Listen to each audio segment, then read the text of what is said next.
Hello and welcome along to this out of sequence episode of Dark Souls guide and playthrough. Doing this as a favour to somebody on a forum who's not looking forward to this area. This is the Tomb of the Giants. This is the next area after the Catacombs. Sorry. Also, I apologise for my voice. I had an operation the other day. And I had some down my throat. Anyway, these guys are giant skeletons. And yeah, we've already encountered them at the graveyard at Firelink Shrine. They're weak to two-handed jumping attacks, as you can see. If you've got a decent sword, like the Black Knight sword or the Claymore. Anyway, the way to progress through this level is to look at all the wee lights. You can see those wee lights that are kind of shimmering and whatnot. These kind of give you an idea of the way to go. You also slide down the coffin lids. As you can see, these giant skeletons are pretty easy if you get them, if you can one-shot them. You can hear that there's an archer to our right, and we'll take him out later on. So yeah, if you don't have the skull lantern, which is used as a torch, you pick that up in the catacombs. You can just follow the sparkling lights. Don't go down, don't slide down that other coffin. Upgrade your health. Use an Estus before jumping down here. The reason you want to come down this way is because if you slide down the other coffin, you'll encounter like two of the giants at once. So yeah, come down the way I come down there, jump down, pick up the humanity, ignore Patches, that's an NPC called Patches, ignore him just now, jump down here, and you'll come to the first bonfire in the Tomb of the Giants, and trust me, that way I went just there is a lot easier than sliding down. You slide down one coffin lid, but don't slide down the other one because it takes you to a much more challenging area. It takes you longer to get to the bonfire. The only other thing I say is, like I say, make sure your health's topped up before you jump down from the ledge that I jumped down from. Upgrade your character, repair your weapons, do all the things that you need to do. Another thing, we just picked up the Rite of Kindling. We've just defeated a boss who gave us a pinwheel, who gave us the Rite of Kindling. That allows you to reverse your hollowing, so you need to be human, and then you can kindle the bonfire up to 20 Estus flasks. We've currently got 5, so you'll see that I'm going to kindle, and you look at my humanity counter at the top left, it will go down as I kindle the bonfire. So that gives me 10 Estus flasks. I'll kindle it again and get 15, and then I'll kindle it for the last time and get 20 Estus flasks. And 20 Estus flasks is really overkill. I think 15 would have been enough. And then what I would recommend doing after that is just jumping off the ledge, so that you go back to being hollow. You don't have to. I mean, this isn't a PvP hotspot, but I prefer to do it. I just prefer to be safe rather than sorry. We've got enough humanity anyway, even if we need to reverse our hollowing at a later point in this area. And we will have to actually go back to being human before we finish up here in the Tomb of the Giants.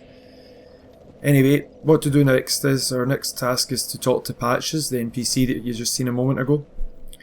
Patches is a duplicitous character, a devious character, one that's not to be trusted. But if you want to do his quest, then just follow his instructions for the moment. Good day. You look reasonably sane. What are you doing in the catacombs? Are you a cleric or something? Say no to this, you're not a cleric. He hates clerics. Really? Then I'd have no qualms telling you. There's a fine stash of treasure right down that hole. I found it first, but, well, we're friends now, so I'll split it with you. In any case, have a look. It'll shimmer you blind. The laugh doesn't really give it away, does it? Yeah, so just do what he says, go over to the edge, and I'm sure you know what's coming next.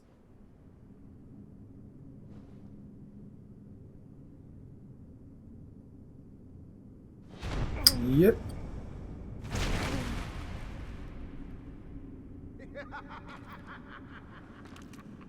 This is what I do, my friend. The trinkets I'll be stripping off your corpse, that's the real treasure.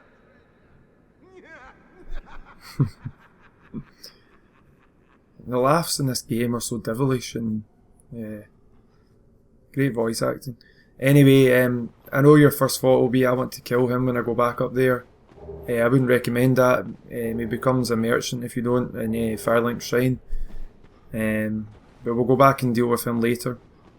You're in an area now, there's a few wee different events going on in this area. Come round this way first, stick to the edge. Come round here. Come up this path, there's a white titanite chunk up here. And you'll remember that white titanite is for divine and occult weapon upgrades. What you want to do is, I'm just setting my bar up here because we're going to run into a couple of NPCs in a minute.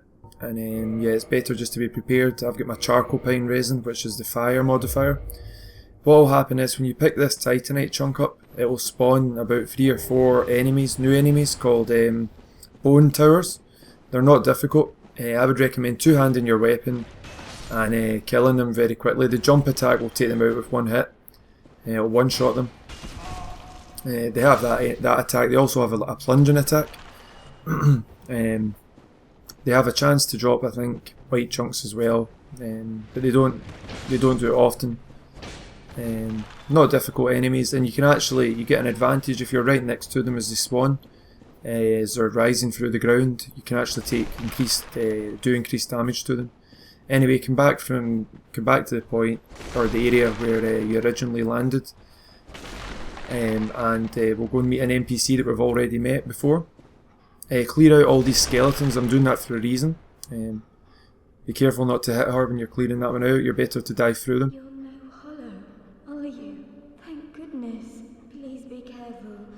There are 2 fierce hollows not far from here. They were once brave knights, my former escorts. Who would let such strong spirits be hollowed so? Heavens, is there nothing? Nothing at all to be done? Well, there is, and we'll take care of that in a minute. You'll remember that we met her before. That's Rhea Furland. And we met her next to Petrus, and she was with her 2 escorts, Nico and Vince, I think they're near, or Nico and something or other. And as she said, they've came down here and gone hollow. The question is, why hasn't she? You'll find out in a minute.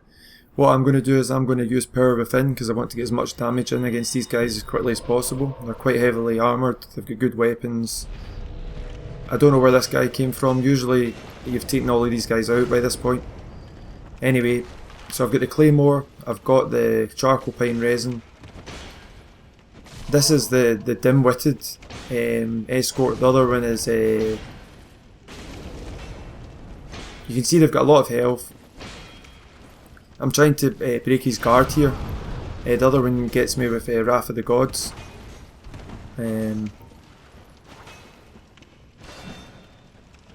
There we go, that's one down. And I'm going to try and go for the parry with this guy. That's them both down. Power Within and the charcoal pine resin really helps against these two. They do have a lot of health, they're well armoured, and they've got good weapons. So, you know, make sure you've got your highest damage output possible. And don't, you know, make sure that if you're low in health that you get away and Estus up.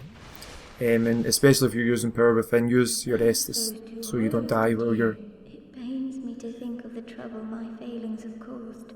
I am certain that both Vince and Nico are grateful to you. Thank you so very much. Here, these belonged to them. You deserve them more than I.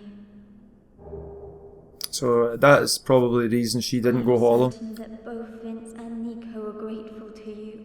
Thank you so very much.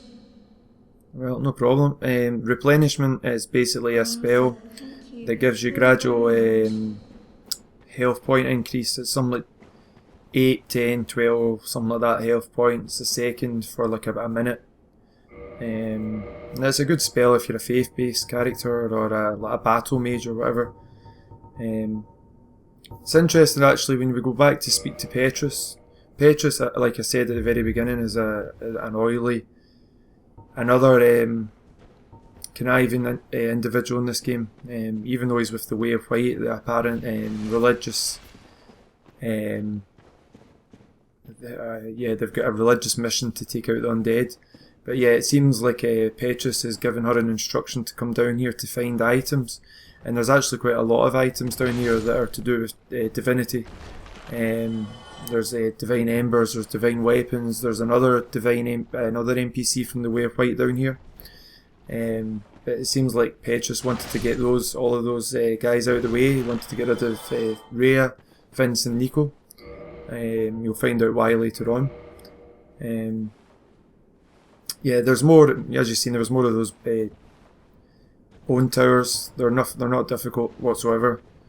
This is the end of this wee area. And even though Patches kicked us down here, it was actually to our benefit in the end. We'll come up against an illusory wall.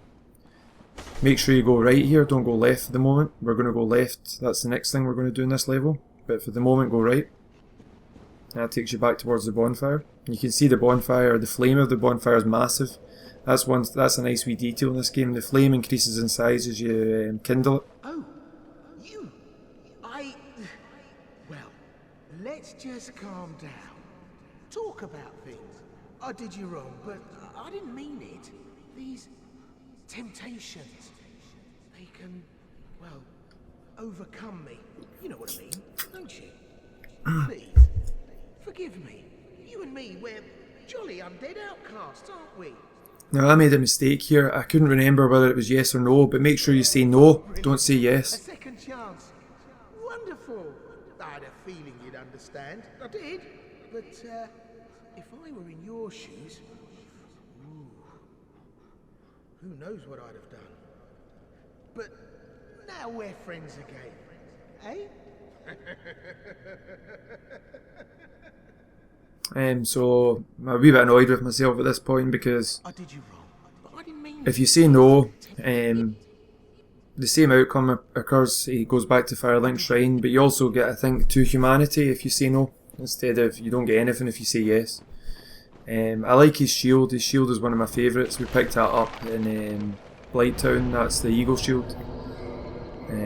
Anyway, make sure you repair all your weapons and armour because we're going to quite a difficult, probably the most challenging area in the Tomb of the Giants. It's an optional area. You don't have to go here to progress through the level, but I'd recommend just doing it anyway. It makes the level a lot more enjoyable. And challenging, obviously. So you come back round here, we'll go past the illusory wall that we just broke through, and you'll see there's a pit down there, there's an entrance, sorry, go down here. This is one of the most formidable areas in the whole of Dark Souls. This is a pit, a very narrow and small pit that's filled with 5 or 6 giant skeletons. Now on their own these skeletons don't amount to much, but when there's 5 or 6 of them, they can easily break your guard and drain your stamina, and basically you're dead within seconds. There's many solutions to making your way through this pit and getting to the item on the other side. I was just checking to see how much more protection the Ring of Steel protection would give me, but it was worthless. I like to use the Ring of Sacrifice because if you die it doesn't matter. You've not lost your souls or whatever. And I like to use Power Within. And what I do is I like to try and bring a couple of them over and get a plunging attack on against them. So the plunging attack, you'll remember from the very beginning, the tutorial, when we did that against the Asylum Demon. We plunge down on top of him and you take a massive chunk of his health out. There you go, I take one of them out instantly. That's the other one out. There's still another 4 or 5.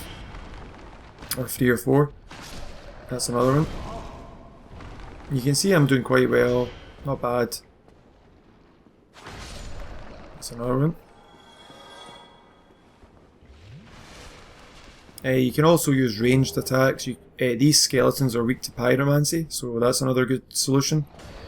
Another strategy is to use the Ring of Fog or Hidden Body spell, and that can give you some more time.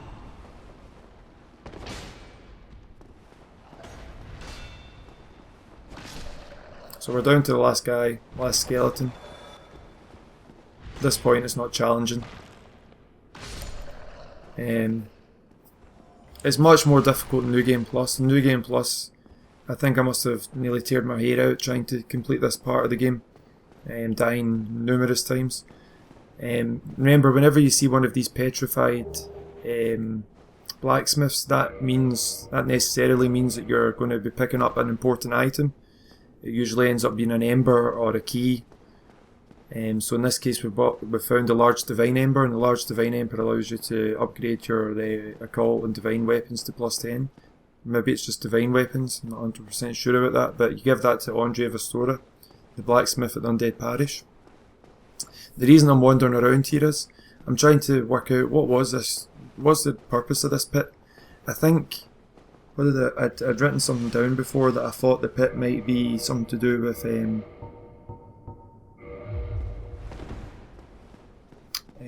sorry about that. The pit might be something to do with sacrifices. You can see that there's a lot of skulls embedded in the walls and whatnot, and it just seems to me that it's related to some sacrificial. I might be wrong about that. Anyway, we're not finished here. I'm just coming round the corner a wee second just to get my bearings, sort myself out. We're actually going to go up and pick an item up that we seen at the very beginning of this level. You see it as you exit Pinwheel's tomb, or Pinwheel's laboratory, and you don't know how to get to it, but this is actually the way to this item. There's a few items on our way here.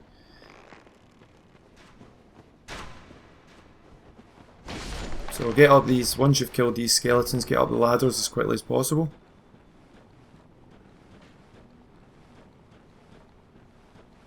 And you'll see to the left there's an item there. You can't get to it from the ladder obviously, you need to come up here. But that's the very last item we're going to pick up in this small area. There's 2 skeletons up here, and there's one down there firing arrows at us, but just ignore him. That's the good thing about, the skull lantern. It allows you to identify where the giant skeletons are. You can then put it away and two-hand your weapon, and if you do the jump attack, you're going to take these guys out in one hit. In New Game at least. In New Game Plus, I think, even with the jump attack, you need 2 hits on them. Item up there, which is Eyes of Death. Come back and get this item, which is a soul item. We'll pick pick that item up, the one down there, last. The Eyes of Death we'll pick up in a minute. We'll go up and pick the item up that we were talking about, the one that you can see from Pinwheel's tomb. These wee ladders can actually be quite hard to find if you're not you're all used to this area. I think the first time I came through here I was kind of stuck and lost about where to go. But there you go, you look down there, that's Pinwheel's tomb. That's the item you can see as you come out, and this is how you get to it. It's just a soul item, but the more souls the merrier. So we'll come down here and pick up Eyes of Death. Eyes of Death are used to increase your rank in the Gravelord Servant Covenant. It's a multiplayer item. You get access to the Gravelord Servant Covenant via the Catacombs. Anyway, for this item you need to have a homeward bone, and I would suggest putting on a Ring of Sacrifice, because if you fall too far you actually can fall off there and kind of die. So just kind of walk down, pick up the soul of the Proud Knight, large soul of Proud Knight, and then you can't jump off of here, you'll die. So use a homeward bone and it'll take you back to the bonfire. So that's us back. Repair all your items and your equipment and whatnot, and we'll go and finish. We'll not finish off, we've still got a couple more things to do, but we'll start progressing through the level as it was intended. Another thing to notice, just ignore patches, another thing to notice, see when you use the lantern, you can see that it lights up, like kind of lights on the side of the walls. You need the lantern to do that. Anyway, we're now coming up to the most annoying enemy in maybe the whole of Dark Souls. I don't know what the official title for these guys are, but I call them skeleton dogs. I think they're called beast dogs actually, or something. That one thankfully cheesed itself. It jumped into the pit that Patch just threw us into, so he won't be bothering us again. The reason they're so dangerous is their attacks are relentless, and they deplete your stamina very quickly. They can also stagger you instantly, and if they do actually get hits in against you, you're likely to be killed. You'll see how dangerous they are in a moment. Like I've said before in previous episodes, this is me when I recorded this playthrough. I hadn't played Dark Souls in quite a while. Pardon me. And I forgot how dangerous this area was. So when you come through this fog gate, this will automatically trigger a Black Knight to come after you. This Black Knight sometimes falls to his death. At the left, you can see him. He sometimes falls to his left and dies, but he made it this time, and I'm glad he did. And you'll see why in a minute. I wish I was not mid rolling there. I wish I was fast rolling. You can see the iframes kicking in there. The arrow went right through me. But yeah, that's the problem with that arrow, the archer. I think usually I take him out first, usually because the Black Knight is dead at this point, and I usually go and take him out immediately. Anyway, thankfully he didn't die this time because we got a brilliant drop. We get one of the best weapons in the game. The Black Knight halberd is the best halberd in the game in my opinion. It's fast and it's absolutely deadly. I don't think we'll use it ourselves just now. We also got a white chunk, and I like divine weapons. I know that not everyone does. Now I make a mistake here. I should instantly go for the archer on the left, but I don't. I decide to go for the stupid dog, and this is going to cause me problems. I actually pull off the wrong move there. I was actually going for the jumping attack.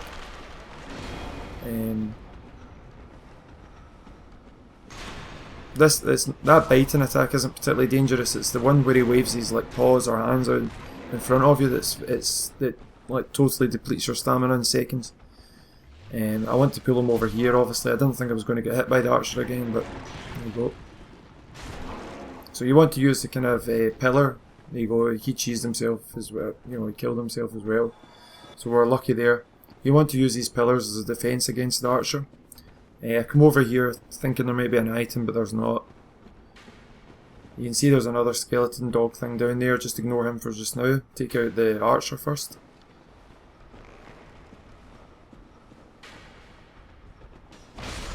Now, see that item? Some people recommend not picking that up right away, and there's a reason for that, because we're going to come back to this ledge and fall off of it later on. There's a great, one of the best rings in the game is down there. But I know this area. I know earlier on I said that I wasn't familiar with the area because it'd been a long time. I'm going to contradict myself, but I'm familiar with that part of the game, and I know that thing's down there, and you just go behind the archer. So I just took the item. But if you're not familiar with the area, don't take the item. Wait until later on. Kill that dog. There's nothing up here. Oh, there is an item up here. Sorry, I lie.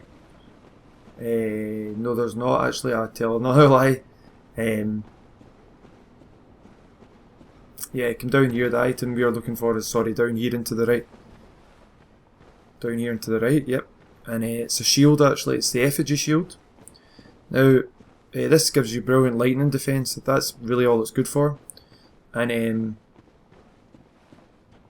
it's an interesting item in terms of the game's lore, because I've said before there's a lot of aspects of divinity down in the Tomb of the Giants. We find lots of items that are associated with divinity, like the Divine Ember. We find Rhea, who's a member of the Way of White, and whose mission is against the undead.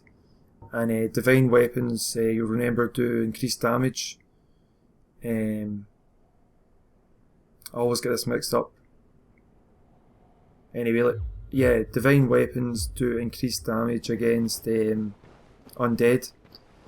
And what it said there is that this was that the divine shield, the effigy shield, was built by it's an occult item basically, so it's the opposite of the occult weapons are. I'm getting confused here, aren't I? I'll come back to that maybe in a minute. All you need to know really just now is it's a good shield for lightning defense. Come down here and stick to the left hand side of the wall. Don't engage that enemy just now, just ignore him, because there's another bonfire down here.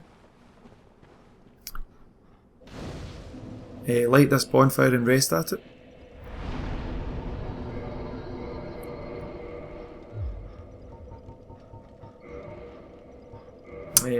Repair all your items. After we leave here, we're going to go in. There's one more thing to do actually. There's to reverse your hollowing, you want to be human. There's an NPC we want to encounter, and in order to do that, you need to be human. And he won't make an appearance unless you're human. So reverse your hollowing.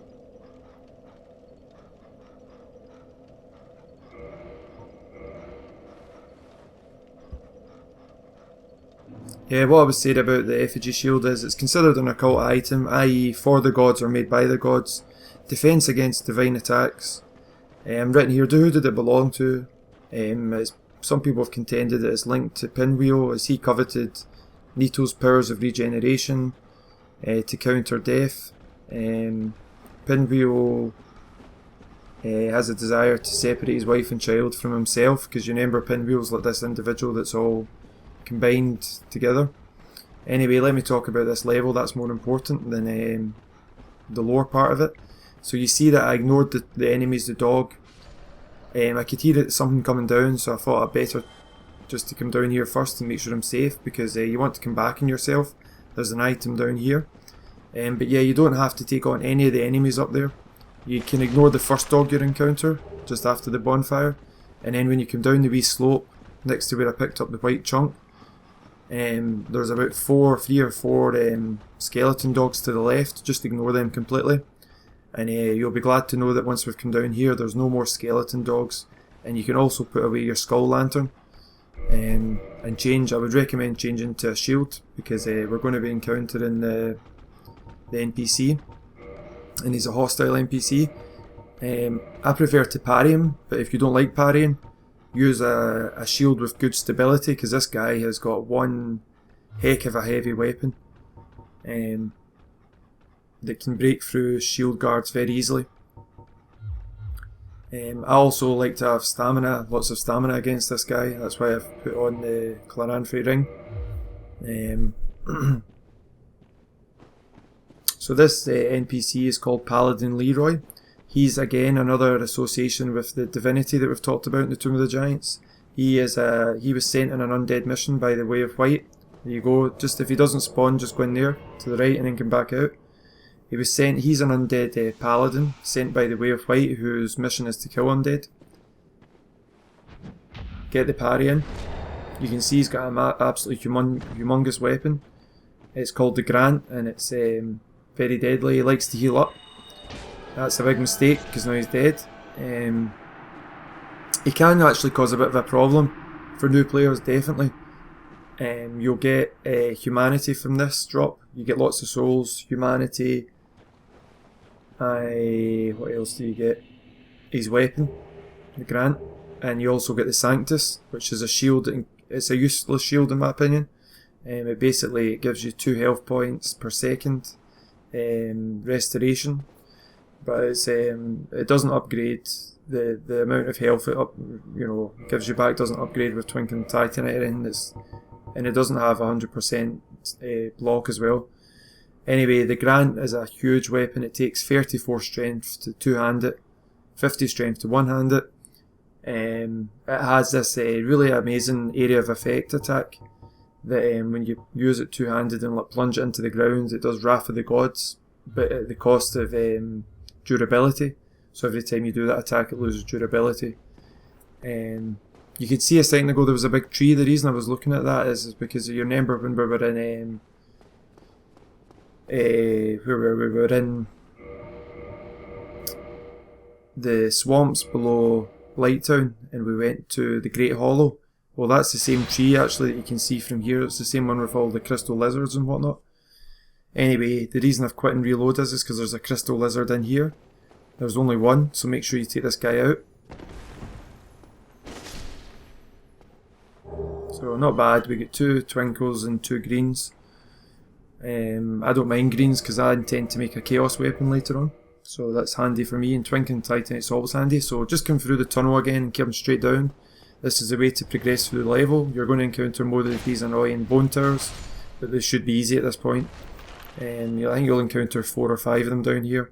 One of them is actually going to spawn behind you, so keep an eye on that. You'll hear it spawning. It comes now. So 1 in front and 1 behind now.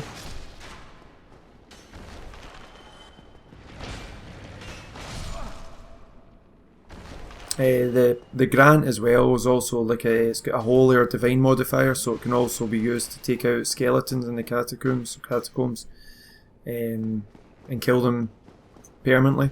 Just run past these guys, just keep running, just ignore these 2. And dive down to the left. That was a mistake, I should have been zigzagging. Dive down to the left, come down in here instantly, you're going to encounter more of the pinwheel type enemies. This is pinwheel servants. These guys are easy, they don't have as much health as pinwheel, they're not as mobile as pinwheel. They have the fire attack. You can use a shield that has good fire resistance if you wish, but it's really unnecessary. Even though I get tagged a few times, it's not a big deal. As you can see, I'm not taking losing masses of health. Ignore the baby skeletons. You can see that there's baby skeletons running around. Just totally ignore them, run away from them. Your main priority here is to kill all the pinwheel bosses. Not bosses, sorry, the pinwheel enemies. You'll stagger them easily, and even if they're casting, you'll knock them out of their cast. They're not difficult, they're just a slight annoyance. There's about 5 or 6 of them down here. The baby skeletons actually have a chance to drop, I think, humanity, but I wouldn't count on it, and I just ignore them. You can see that they actually, when they bite you, they actually have like a poison or toxic modifier. I think it's poison, and that can, if you don't keep moving basically and you're slow here, these baby skeletons can cause you problems while you're taking out the pinwheel servants. There's a few items to pick up down here. Item around here, that's another chunk. So again, white chunks are to do with divinity and occult. So you're picking up lots of, again, items that can upgrade divine weapons. So there's definitely a big connection between divinity and the Tomb of the Giants. Yeah, the other thing I want to go back to the Grant for a second. The Grant is a weapon that's not worth putting the points. Like, you need lots of, I think you need lots of faith, and you definitely need lots of strength to wield it. It's really not worth, in new game at least, it's really not worth putting the points into your stats to use it. There's better weapons out there. We'll pick that item up, and that's another Soul of a Hero, I think. Soul of a Hero gives you 10,000 souls, so we've picked 2 up in the last couple of minutes, so that's 20,000 souls. Roll down here, there's an item to pick up in here as well. It's a white titanite slab, so that's important if you intend to get your divine weapon or occult weapon to +10. We're actually going to use a Homeward Bone to go back to the bonfire. You could go and take on Pinwheel right now. You could go and take on the area boss right now because he's just above you. That's the way that you get to him. But I prefer to come back here and go back to Hollow format. And also because I want to pick up one of the best rings in the game before we leave here. This is going to be the last thing that we do in this area. So what to do is warp back to the first bonfire, and you just do that by selecting Tomb of the Giants at the warp menu. This will take you back up towards Patches. What we're going to do is we're going to make our way up to the area with the archer and the skeleton dogs, and we're going to go behind the archer and fall off the ledge. We're going to then make our way along and pick the ring up. So you'll probably need to take this guy out because he's right in your way. Again, I've gone for the wrong move, but thankfully it worked out. I prefer the jumping attack rather than the strong two-handed attack that you just seen there.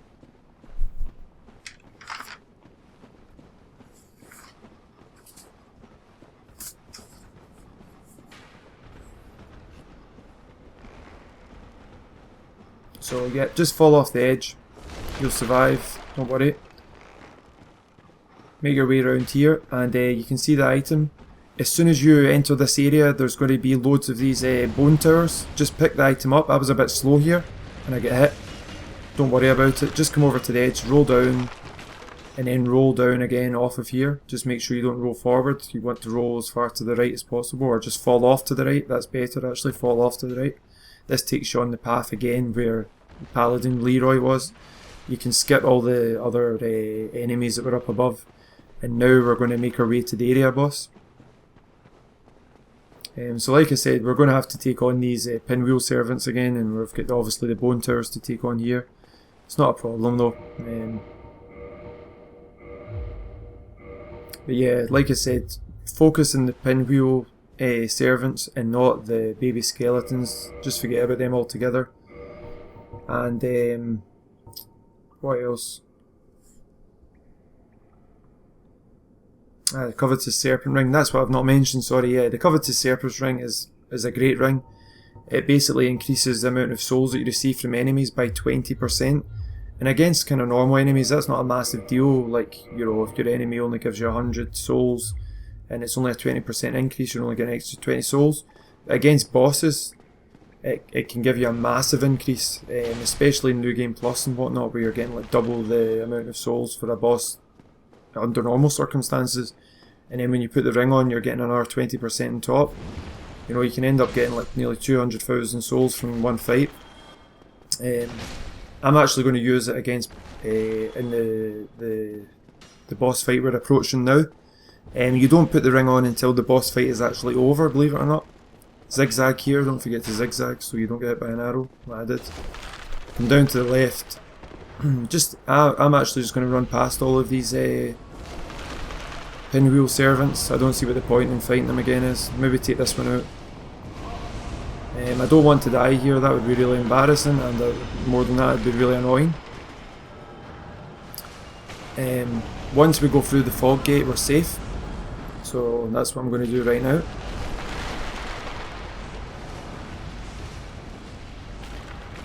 And most important of all is, once we go through this fog gate, you need to change to a divine weapon. So if you've got like some like the silver knight spear, or you've got the divine club that we upgraded earlier in the game, you have to have that equipped here, because there's going to be a couple of skeletons that you're going to, 3 skeletons that you're going to need to take on. And you see Nito acts as a giant necromancer. So if you don't use a divine weapon, these guys are basically regenerated or reincarnated, and you have to keep fighting them. It's really annoying while you're trying to fight Nito. So take these guys out with the divine club or the silver knight spear or whatever divine weapon it is you've got, like a crescent axe or whatever, and top up your health, because you lose some health as you drop down here. Here they come, the skeletons. Don't go to the opposite side of this room, that's another very important aspect of this fight. If you go to the opposite side of this room, you're going to have to fight giant skeletons, and they can be totally ignored for the duration of the fight. And once you've killed Nito, they die automatically. So don't go to the opposite side of the room, fight Nito here, let him come to you. Run over to the right so you can change your weapon safely. Come into this wee part here. I'm going to use the Black Knight sword. Could have used the Claymore or whatever. So Nito, you want to keep going to his right, or sorry, his left. You want to go to the right. This is his miasma attack. Roll as far away as possible from it. Try not to roll to the opposite side of the room. But whenever he hunches down like that, roll away from him. You can see that he recovers so slowly from each attack. This enemy is extremely easy. So roll away now, he's doing his miasma attack. It causes toxic or poison damage, I think or curse, I can't even remember. This attack here, you want to keep rolling, just keep spamming roll, and you'll avoid that kind of spike coming out of the ground. So roll away again. Miasma attack. But he's not difficult, he's really easy, especially in New Game. All his hits basically miss you, and he takes like an age to recover from his attacks. A green blossom can help here as well, so that you're getting more stamina, and therefore stamina increases your offensive capabilities. And that's him down, and now very quickly change to the Silver Serpent Ring. Normally we should get 60,000 souls here from Nito. You'll see that we're going to get 72 souls. That was another reason why I said to put the Ring of Favour and Protection on the left slot, because if you put it in the right slot, it makes it more difficult to get access to the Silver Serpent Ring and change rings quickly. So there you go, 72,000 souls just for using an extra, 12,000 souls for using a ring. And then we can swap the ring back over to what we were using before. And if you killed Leroy, Paladin Leroy, you can pick his armour set up here. I quite like the paladin set. I don't like the heads, you know, I don't like the mask or the helmet, but I like the other parts, like the gauntlets and whatnot. Where did we get I can't even remember when we picked up the Mask of the Father. But yeah, there's Paladin Leroy's helmet. Yeah, that was what I was wanting to do here. I was wanting to check and see Mask of the Father increases your equip load, and I wanted to see if it was enough to keep me fast rolling without having to use Havel's Ring. But you'll see in a moment that it's not. Havel's Ring's actually really overpowered in this game in my opinion.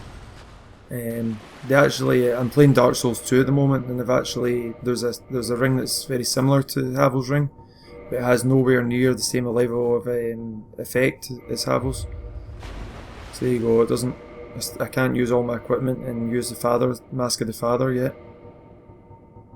I need to keep putting points into some of my stats. So this is where the giant skeletons would stand.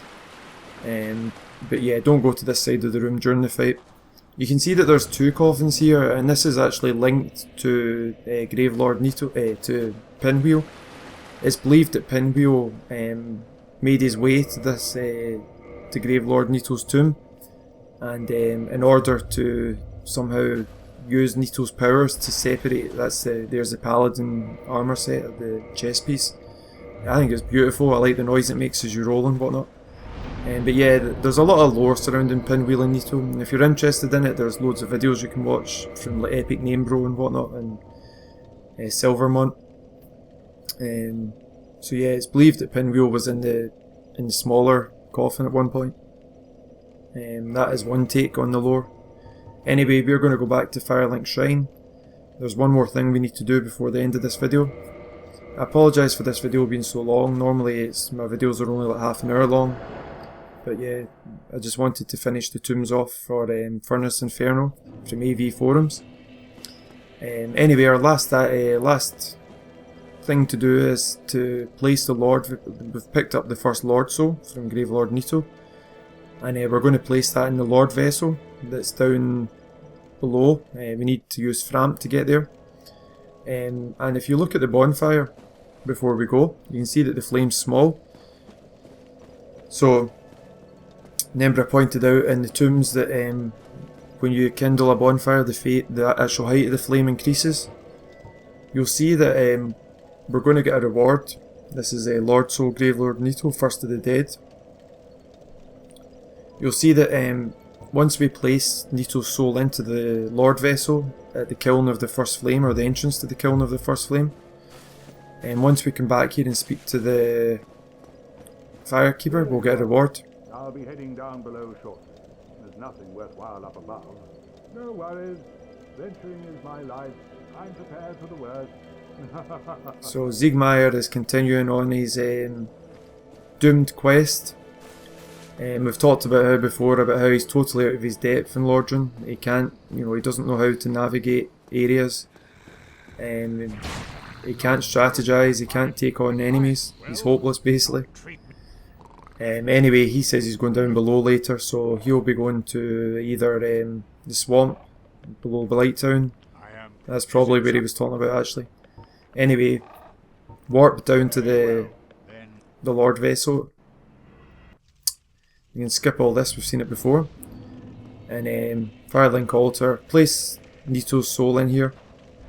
Offer souls to Lordvessel.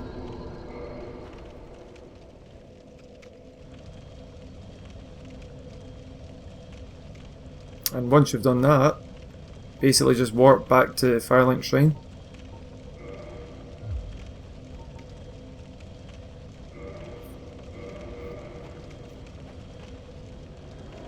And then we'll go and talk to the Firekeeper. So again, look at the flame, really small.